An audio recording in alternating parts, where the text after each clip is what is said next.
Hi అండి, నమస్తే.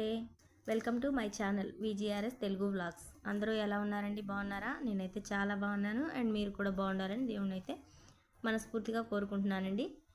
And video start చేసే ముందు కొత్త వాళ్ళు ఎవరైనా మన ఛానల్ చూస్తుంటే ప్లీజ్ సబ్స్క్రైబ్ అయితే చేసుకోండి. ఇంకా ఈరోజు వ్లాగ్ మార్నింగ్ టీతో మొదలు పెట్టానండి. సో మార్నింగే టీ పెట్టుకున్నానండి. ఈరోజు టీ పెట్టుకొని సరే బయట మొక్కల దగ్గర కాసేపు కూర్చొని తాగుదాము అని చెప్పేసి బయటకు వచ్చానండి.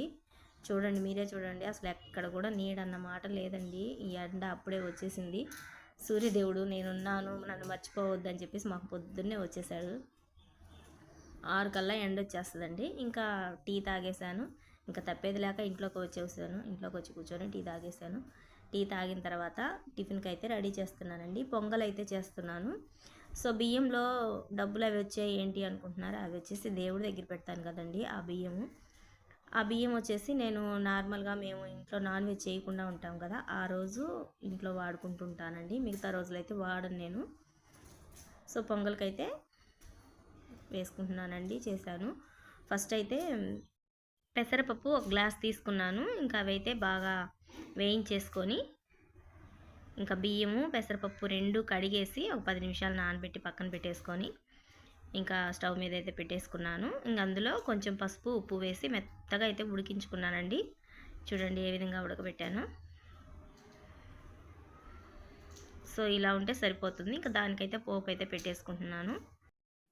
ఇందులో అల్లం మిరియాల పొడి వేసానండి. అల్లం వచ్చేసి చిన్న చిన్న పీసెస్గా కట్ చేసి వేసాను. అల్లం వేసేది మిరియాల పొడి వేసేది మాత్రం ఆ బిట్ అనేది మిస్ అయిపోయిందండి. సో పొంగల్ అయితే రెడీ అయిపోయింది. చూడండి, ఎమ్మి టేస్టీ పొంగల్ అయితే రెడీ అయిపోయింది. పిల్లలకైతే పెట్టేశాను. ఇంక ఇదేంటంటే బెడ్ మీద వాటర్ పోసేసారండి పిల్లలు. వాటర్ తాగేదానికి ఇప్పించుకుంటారు కదా, ఇంకా అవి కింద వంపేస్తూ ఉంటారు. అటు చేసి ఇటు చేసి దాని మీద బెడ్ మీద అంతా బియ్యం పిండి మొత్తం నేను బయట ముగ్గు కూడా దాని మీదే ఉందండి. ఇంకా సరేనని చెప్పేసి ఎండకు కాసేపు ఎండకన్నా వేద్దామని చెప్పేసి తీసుకొచ్చి బయట ఎండకేసాను. సో ఎండ చూసారా ఎంత విపరీతంగా ఉందో. అప్పుడు టైం ఎంత అండి, 9 అయి ఉంటుంది అంతే. అసలు అప్పటికే కాళ్ళు కాలుతున్నాయండి, అంత విపరీతంగా ఉంది ఎండ. సో ఎండలకైతే చాలా జాగ్రత్తగా ఉండండి.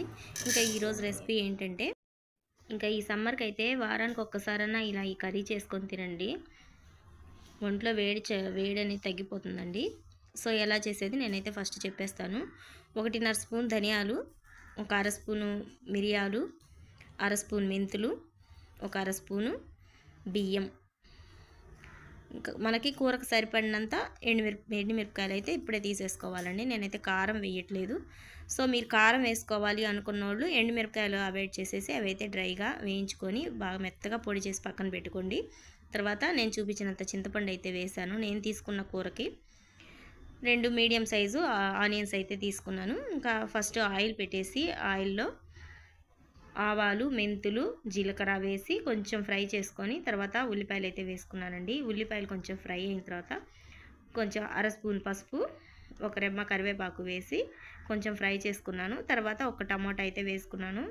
ఈ కూరకి టమాటాలు ఎక్కువ ఉంటే బాగుండదండి, టమాటాలు తగ్గించుకొని ఉల్లిపాయలు ఎక్కువ ఉంటే బాగుంటుంది. అందుకనేసి నేను ఒక చిన్న టమాటా అయితే తీసుకున్నాను. సో టమాటాలు మెత్తగా మగ్గిపోవాలండి. మెత్తగా మగ్గితేనే కూర బాగుంటుంది. టమాటా కొంచెం కచ్చాపచ్చగా ఉన్న కూర అయితే టేస్ట్ ఉండదు. సో టమాటాలు మెత్తగా అయ్యేదానికోసం ఉప్పు అయితే వేసుకున్నాను. కూరకు సరిపడా ఉప్పు ఇప్పుడే వేసేసుకున్నానండి నేనైతే. అండ్ ఇందులో వచ్చేసి తెల్లగడ్డలు ఇలా తొక్క తీసేసి వేసుకుంటే టేస్ట్ అయితే బాగుంటుంది. నేనైతే 6-7 వెల్లుల్లి రెబ్బలు అయితే వేసుకున్నాను. ఇవన్నీ కొంచెం ఫ్రై చేసుకున్న తర్వాత ముందుగా మనం మసాలా పౌడర్ చేసి పెట్టుకున్నాం కదా, ఆ పొడి అనేది వేసుకొని కొంచెం ఫ్రై చేసుకొని ఇంకా కారం వేసుకునే వాళ్ళు ఇప్పుడైతే కారం వేసుకోండి. ఇంక నేనైతే కారం వేయకుండా మసాలా పొడిలో ఎండుమిర్చి వేసి పట్టేశాను కదా. చూడండి కూర అనేది చిక్కబడింది కదా, అందులో ఇప్పుడు చింతపండు రసం వేసుకుంటున్నాను. చింతపండు రసం వేసి తగినంత వాటర్ వేసి కూర చిక్కగా ఉడికించుకోవాలండి. అంతే, ఇంకేం లేదండి. చాలా సింపుల్ ఈ కూర, కానీ ఒంట్లో వేడి చాలా తొందరగా తగ్గిపోతుందండి. మెంతులు ఒంటికి చలవ చేస్తాయి కదా. సో ఇలాగైతే ఒకసారి అయితే ట్రై చేయండి. ఇంకా ఇందులో ఏం వేసేది లేదండి. ఉప్పు అడ్జస్ట్ చేసుకోండి. కూర బాగా చిక్కపడిపోయింది చూడండి. అంతే అండి, కూర చాలా సింపుల్. ఒకసారి అయితే ట్రై చేయండి. సో మధ్యాహ్నం లంచ్ అయితే అయిపోయిందండి. ఇంకా అయిపోయిన తర్వాత మ్యాంగో స్మూదీ చేద్దామని చెప్పేసి ఇక్కడైతే రాత్రి మ్యాంగో తెచ్చిపెట్టాడండి. మామిడి పళ్ళు అంత టేస్ట్ ఏం లేవండి, పుల్లగా ఉన్నాయి. చెట్టుకు మాగిన పళ్ళు కాదు ఇవి, పచ్చికాయలు మగ్గేసినాయి అంటారు కదండి, అవి ఇవి పెద్ద టేస్ట్ లేవండి, పుల్లగా ఉన్నాయి. సో ఇక్కడైతే జ్యూస్ చేసేద్దామని చెప్పేసి ఇంకా అన్నీ కట్ చేస్తున్నాను. ఇవి కట్ చేసేసి గుజ్జంతా తీసుకుంటానండి.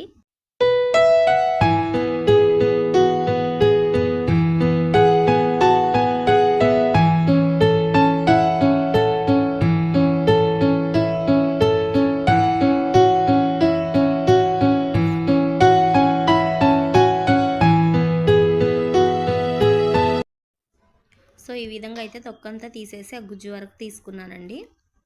ఇంక ఇదైతే మిక్సీకి వేసుకొని, మిక్సీకి వేసేటప్పుడే తీపికి సరిపడా చక్కెర వేసుకోవాలి.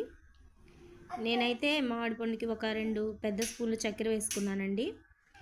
మామిడి పండు ఎక్కువ తీపి ఉంటే అంత చక్కెర అవసరం లేదు, నార్మల్గా కూడా చేసుకోవచ్చు. ఇదైతే పులుపు అనిపిస్తుందండి, అందుకనేసి నేను పంచదార వేసుకున్నాను. సో మిక్సీ జార్కి వేసుకున్నాను. చూడండి మిక్సీ అయితే ఎలా పట్టాను. ఇంక ఇలా పట్టేశాను కదా, ఇందులో పాలు వేసుకుంటానండి నేను. ఇంకా జ్యూస్ అయితే కొంచెం చిక్కగా కావాలనుకుంటే పాలు కొంచెం తగ్గించి వేసుకోవచ్చు, లేదు కొంచెం పలుసుగా బయట అమ్ముతారు కదా ఆ విధంగా కావాలి అనుకుంటే కొంచెం పాలు ఎక్కువ యాడ్ చేసుకోవచ్చండి. వాటర్ వేయకండి, పాలు ఇంతవరకు వేస్తేనే బాగుంటాయి, వాటర్ అసలు వేస్తే బాగుండవండి. సో పాలు కూడా వేసాను కదా, ఇప్పుడైతే ఇంకోసారి మిక్సీ అయితే పట్టేస్తున్నాను. నార్మల్గా కలపొచ్చు, కలిపితే బాగా మిక్స్ అవ్వదు, పాలు మిక్సీకి వేస్తే బాగా మిక్స్ అవుతుంది. అందుకనేసి నేనైతే ఈ విధంగా మిక్సీకి వేసుకున్నాను. చూడండి ఎంత బాగా వచ్చిందో. నాకైతే ఇంకా కొంచెం చిక్కగా ఉందనిపించింది. కొంచెం పాలు ఉన్నాయి కదా, ఇంకా పాలు కూడా వేసి కలిపేశానండి.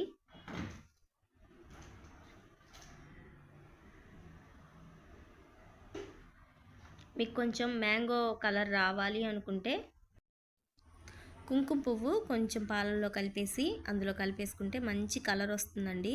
మనం బయట మ్యాంగో జ్యూస్ తీసుకుంటే ఏ కలర్ ఉంటుందో అదే కలర్ ఉంటుంది. సో నేనైతే గ్లాసులో వేసేస్తున్నాను. చూడండి చాలా టేస్టీగా ఉందండి, ఒకసారి అయితే మీరు కూడా ట్రై చేయండి. ఇంకా బాగా పండు మామిడికాయలు వస్తాయి కదా, అవైతే ఇంకా మంచి కలర్ వస్తుంది. ఇవైతే కొంచెం అంత ఎల్లోగా లేవు కాయలు, అందుకనేసి కొంచెం కలర్ వైట్ అనిపిస్తుంది.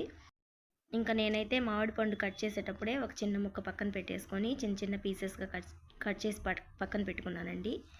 అవి అట్లా వేస్తే బాగుంటుంది కదా, గార్నిషింగ్ బాగుంటుందని.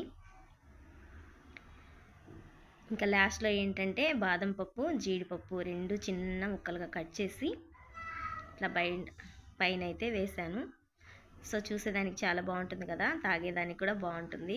బాదం పప్పు జీడిపప్పు పంటికి తగులుతుంటే చాలా టేస్టీగా ఉంటుంది. సో ఈ గ్లాస్ అయితే మా చిన్నోడికండి, వాడికి ఆ బాదం పప్పు అవి అలా వేస్తే తాగుతాడో తాగడో అని చెప్పేసి నేను వేయలేదు. ఇంకా అది నాకు మా ఆయనకి ఇంకా ఆ గ్లాస్ ఇస్తే వాడు తాగాడండి. నేను తాగడనుకున్నా, నేను తాగుతా వాడికి ఇచ్చాను, తాగాడు.